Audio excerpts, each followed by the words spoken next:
Guys, did you know that the total amount of staked Ethereum is worth over $25 billion? That's more than the GDP of Iceland, but there's no way of unstaking it yet. It's completely illiquid. This problem has given rise to a solution called LSD.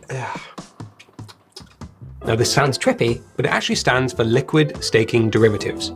And in this video, we'll explore how 4 different LSDs provide liquidity to staked Ethereum, while also reducing the financial and technical barriers to staking and increasing yield.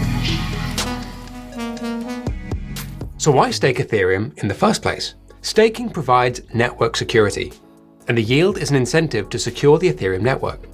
As more ETH is staked, the yield goes down. As the price of ETH goes up, the dollar value of the yield also goes up. And if the level of activity on the blockchain goes up, yields are also likely to increase from MEV and transaction priority tips.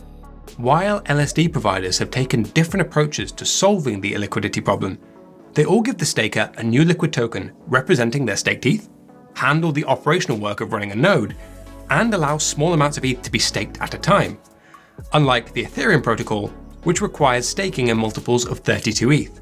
But they differ in how they distribute staking rewards. So what are the different types of LSD? Number 1, rebasing tokens. With Lido DAO, the biggest LSD provider, when you stake your ETH, you receive staked ETH 1-to-1. And every day at 12 PM, the amount of staked ETH you hold goes up, or rebases. Number 2, reward-bearing tokens. With both Coinbase and Rocket Pool, when you stake your ETH, you receive a token that increases its underlying value over time, but the amount of tokens you hold doesn't go up. Number 3, base token plus reward token. With StakeWise, when you stake your ETH, you receive the base token. Every 24 hours you hold the base token, you receive the reward token, which can be exchanged for ETH 1-to-1. Number 4, the Frax team came up with not one, but 2 solutions to the liquidity problem. When you stake your ETH, you receive Frax's base token, Frax ETH, which can be added with Ethereum to a liquidity pool. But instead of receiving ETH-denominated rewards, liquidity providers receive Curve, Convex, and Frax. Frax ETH can also be staked to receive staked Frax ETH, which is a reward-bearing token. The clever part is, when ETH is staked in Frax, the majority of that ETH is sent to the Ethereum validators, but only staked Frax ETH earns validator yields, which means that it has an increased yield compared to other providers. Have my fingers always been this long? Though the yields are attractive, there are still some risks when using LSD. The yields for staking ETH are given as incentivization to take on risk.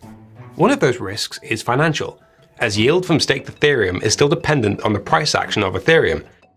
If the price of ETH stays the same, the yield will add additional value. But if the price of ETH goes down, the value of staked ETH will still go down, it'll just go down slightly less. Of course, if it goes up, it'll also go up slightly more, as yields are essentially a leverage bet on Ethereum. When staking with LSD, you also take on the provider's risk. If any of the providers are exploited, lose their peg, or encounter a critical protocol bug, it would affect the ability to redeem their liquid staking token 1-to-1. The biggest risk for LSD providers is centralization. When users stake their ETH with an LSD provider, they delegate their ability to build and validate blocks to that provider. The more ETH staked with one provider, the more power it has over the Ethereum network. With a significant stake, a provider could abuse MEV extraction, manipulate block timing, or even censor transactions. The critical thresholds when LSD provider can launch increasingly severe attacks against Ethereum are 33%, 50%, and 66%. Here's a quick look at the current market share that each provider has. Lido currently holds around 30% of all staked ETH.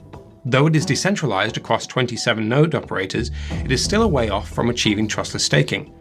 Rocket Pool is currently the most decentralized with 1,906 operators. Coinbase is the second largest liquid staking provider, is a centralized entity, and has no ability to decentralize, although it has stated it would rather shut down its staking service than censor transactions. Frax and StakeWise both have single-digit node operators, but are moving towards decentralization in their future updates. LSD has solved the illiquidity problem in innovative ways, and so has gained significant market share over staked Ethereum. After the Shanghai upgrade, when staked ETH will be able to be withdrawn, It'll be interesting to see if lower technical and financial requirements, increased liquidity, and leveraged yield are enough to sustain the rise of LSD's dominance. If you want to check out our projections for LSD providers and staked ETH, click on the link in the description below to read the full written research report this video was based on. If you enjoyed the video, give us a like and subscribe. Our next video will be out soon. How long does LSD last?